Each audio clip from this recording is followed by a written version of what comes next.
दावाग्नि का शमन। कालिय दमन की कथा सुनने के बाद राजा परीक्षित ने शुकदेव गोस्वामी से पूछा कि कालिय ने अपना सुंदर स्थान क्यों त्यागा था और गरुड़ उनके प्रति विरोध क्यों रखता था। शुकदेव गोस्वामी ने राजा को बताया कि नागालय नामक द्वीप सर्पों से बसा था और कालिय वहाँ का प्रमुख सर्प था।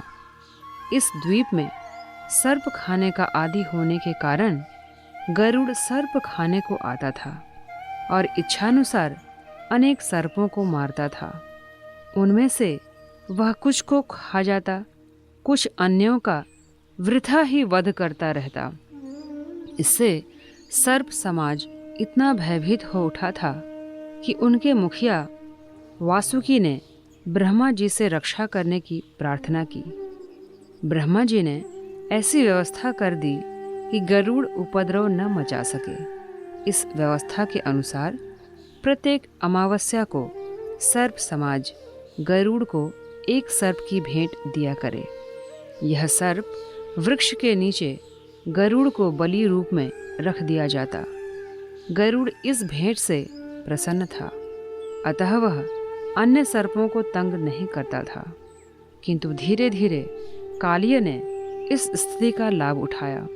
उसे वृथा ही अपने एकत्रित विष की मात्रा का तथा अपनी भौतिक शक्ति का गर्व हो उठा। अतः उसने सोचा गरुड़ को यह भेंट क्यों दी जाए। अतः उसने भेंट देना बंद कर दिया और गरुड़ को जाने वाली भेंट स्वयं खाने लगा। जब विष्णु के वाहन भक्त गरुड़ को पता चला कि कालिय ऐसा करता है तो वह अत्यंत क्रुद्ध हुआ और इस आक्रामक सर्प को मारने के लिए द्वीप की ओर बढ़ा। कालिय ने अपने अनेक फनों तथा विषैले तीक्ष्ण दांतों द्वारा गरुड़ से लड़ने का प्रयत्न किया। उसने गरुड़ को काटना चाहा, किंतु तिर्क्ष के पुत्र ने अत्यंत क्रोध तथा वेग के साथ अपने तेजमय स्वर्णिम पंखों से कालिय के शरीर पर प्रहार किया। कालिय, जो कद्रु के पुत्र अर्थात कद्रुसूत के नाम से भी विख्यात है, तुरंत भागकर कालिय झील पहुंचा, जो यमुना नदी के भीतर है, क्योंकि गरुड़ वहां नहीं पहुंच सकता था। कालिय ने निम्नलिखित कारण से यमुना के जल के भीतर निवास किया। जिस तरह गरुड़ कालिय सर्प के द्वीप में जाता था, उसी प्रकार वह यमुना से भी मछली पकड़कर उन्हें खाने के लिए जाता था। किंतु वहाँ सौभरी मुनि नाम के एक महान योगी रहते थे, जो जल के भीतर ध्यान धरते थे, मछलियों के प्रति सहानुभूति दिखाते थे। उन्होंने गरुड़ को कहा कि वह मछलियों को तंग करने वहां न आए। यद्यपि वह भगवान विष्णु का वाहन होने के कारण किसी की आज्ञा के अधीन न था, किंतु उसने इस महान योगी की आज्ञा का उल्लंघन नहीं किया।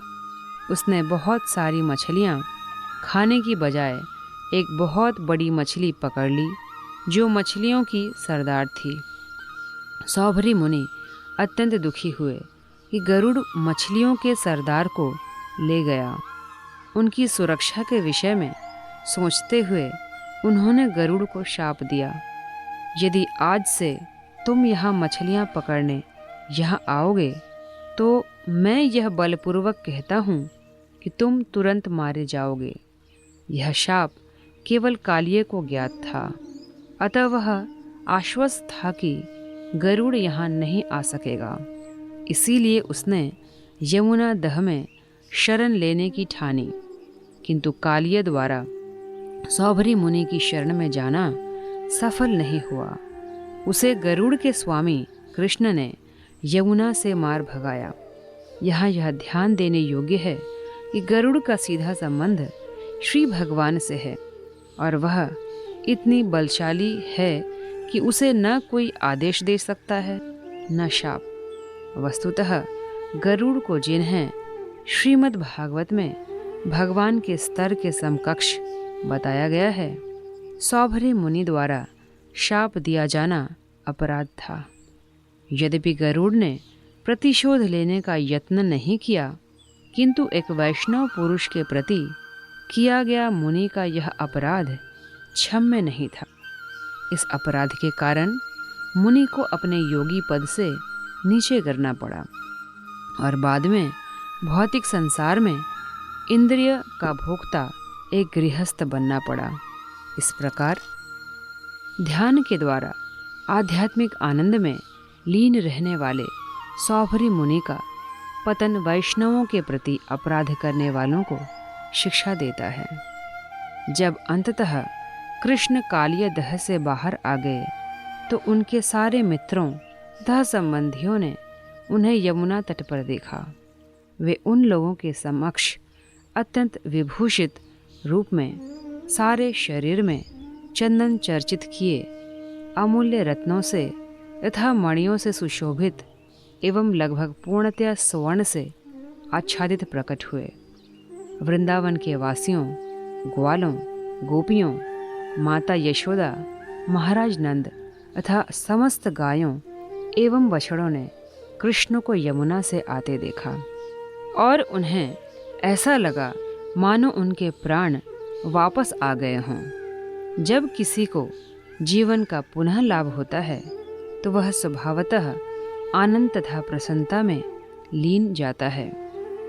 उन सबों ने एक एक करके कृष्ण को कंठ से लगाया और अत्यंत शांति का अनुभव किया। माता यशोदा, रोहिणी, महाराज नंद तथा ग्वाले इतने प्रसन्न हुए कि उन्होंने जब कृष्ण का आलिंगन किया तो सोचा कि उन्हें जीवन का अंतिम लक्ष्य प्राप्त हो गया है। बलराम ने भी कृष्ण का आलिंगन किया, किंतु वे हंस रहे थे क्योंकि उन्हें पता था कि जब सारे लोग चिंतामग्न होंगे तो कृष्ण क्या करेंगे। वहाँ पर कृष्ण के प्रकट होने के कारण यमुना तट के सारे वृक्ष, सारी गौवें, बैल तथा बछड़े अत्यंत प्रसन्न थे। वृंदावन के सभी ब्राह्मण तथा उनकी पत्नियां कृष्ण तथा उनके पारिवारिक जनों को तुरंत बधाई देने आईं। चूँकि ब्राह्मणों को समाज का गुरु माना जाता है, अतः उन्होंने कृष्ण तथा उनके परिवार को कृष्ण के छूटने पर आशीर्वाद दिए। उन्होंने इस अवसर पर नंद महाराज से दान देने के लिए भी कहा। महाराज नंद कृष्ण की वापसी से प्रसन्न होकर ब्राह्मणों को अनेक गौवें तथा प्रभूत सोना दान में देने लगे। जब नंद महाराज इस तरह व्यस्त थे तो माता यशोदा कृष्ण का आलिंगन मात्र करके उन्हें अपनी गोद में बैठाकर निरंतर अश्रुपात करते रहें। चूँकि रात्रि हो चुकी थी और गौओं तथा बछड़ों समेत वृंदावन के समस्त वासी अत्यधिक थके थे, अतः उन्होंने नदी तट पर ही विश्राम करने का निर्णय लिया।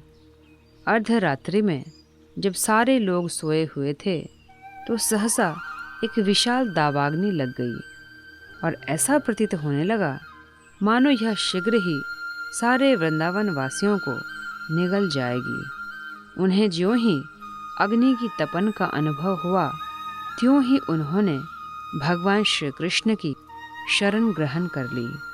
यद्यपि वे उनके शिशु की भांति खेल में मग्न थे, वे सब कहने लगे, हे कृष्ण, हे भगवान, हे बल के आगार प्रिय बलराम, हमें इस सर्वभक्षी तथा विनाशक अग्नि से बचाएं। हमारे पास तुम्हारे अतिरिक्त कोई अन्य शरण नहीं है। यह विनाशकारी अग्नि हम सब को लील जाएगी। इस तरह उन्होंने यह कहते हुए उनसे प्रार्थना की कि वे उनके चरण कमलों के अतिरिक्त अन्य किसी की शरण ग्रहण नहीं करेंगे।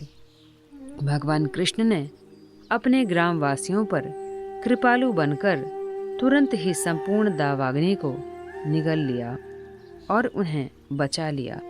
यह कृष्ण के लिए असंभव न था, क्योंकि वे इच्छानुसार कुछ भी कर सकने की असीम शक्ति से युक्त हैं। इस प्रकार लीला पुरुषोत्तम भगवान श्री कृष्ण के अंतर्गत दावाग्नि का शमन नामक 17वें अध्याय का भक्ति वेदांत तात्पर्य पूर्ण हुआ।